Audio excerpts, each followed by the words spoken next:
Hi, this is Shona with an insights video for you today. This one really isn't based on anything from the Bible, but more of, or anything specific from the Bible, let me say, but more of a premise that there's lots of examples from the Bible to illustrate it. So how this came about is I don't think it's quite dry eyes, but there's something up with my eyes. So as a result of that, I have to use a lot of eye drops. And some days it's just like my eyes are so gritty that I just have to go take a nap, or I have to, as long as I can, get my eye drops in there, it's pretty good. Well, half the time when I go to put my eye drops in, I have the hardest time getting them in this eye. For whatever reason, one time my son was watching me, he was just laughing because he goes, "Mom, it's like the liquid's like pooling up here on your eyelid." He goes, "Let me put them in there." I'm like, "No, no, no, I can do this." So, as I was doing it this morning, I chuckled at the similarities between eye drops and God's kingdom. So, as an illustration, I'm going to put eye drops in. Now, I'm going to tilt my head back, so just ignore my long nostrils or don't comment on how long they are because they're long. So, anyway, I'm going to see if I can put eye drops in. Okay, so here we go.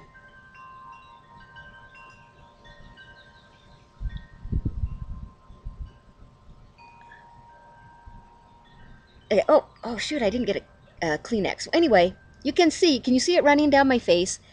It just didn't work. So let me try. I'm going to see if, because usually I can get it in this one better. So let me see. Yeah, see, I got that one. I still had a drip, but I got that one in right away. And sometimes I just laugh at myself because I have so much running around or so much pulling up, it just runs all over my face. And it takes me forever to get them in there. Well, you might be thinking, how do eye drops go along with God's kingdom? Well, it dawned on me that because I have like a full little thing of eye drops, I get a lot of second chances with the eye drops. So if it takes me like 20 drops instead of one drop to get it in there, I get that second chance. So that made me think of all the second chances that we get with Jesus. And the first example that came to my mind was the lady in John, I believe it's John chapter 8, that gets caught in adultery with another man, and they get thrown in front of Jesus, and they're just all over her saying, "Oh, she's so horrible, and she's done this, and what do you say, God?" or Jesus. And Jesus says, "Well, let the first of you without sin come and condemn her." And pretty soon the whole crowd dispersed. So Jesus says, he says, "Woman," this is in chapter 8, verse 10, says, "Woman, where are they?" Basically, where are all your accusers? Has no one condemned you? And in verse 11, she says, "No one, Lord." And he goes on to say, "Well, neither do I condemn you. Go and sin no more." And I love that because that's like my eye drops. When I don't get it right the first time, there's plenty of eye drops left for God to give me another chance. And that's basically what Jesus is doing here for this lady.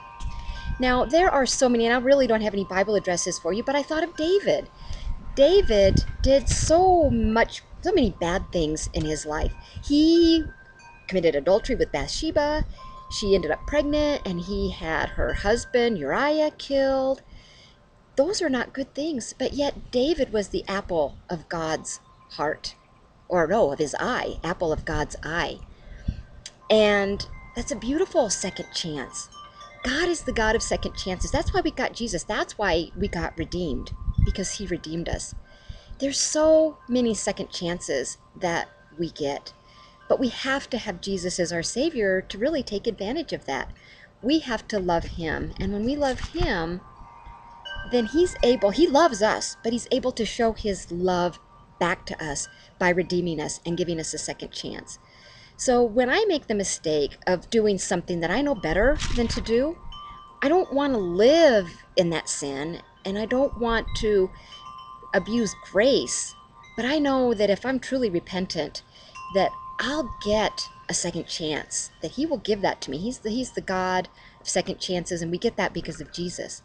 Now, remember how I said that my eye drops, as long as my eye drops are full, it doesn't matter how long I miss this eye, I can keep trying and trying and trying until I get it right.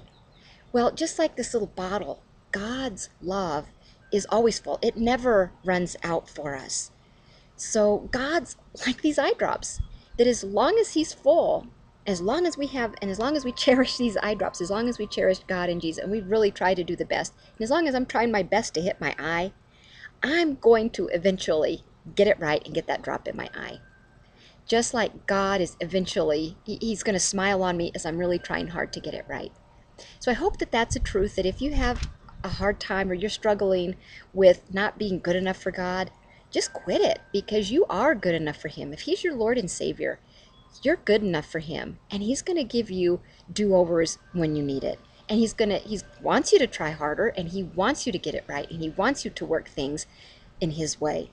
But as long as you're doing what you can and doing it His way, trying your best, you're going to be okay, and you're going to have an unending supply of God's love, just like I have pretty much an unending supply of my eye drops.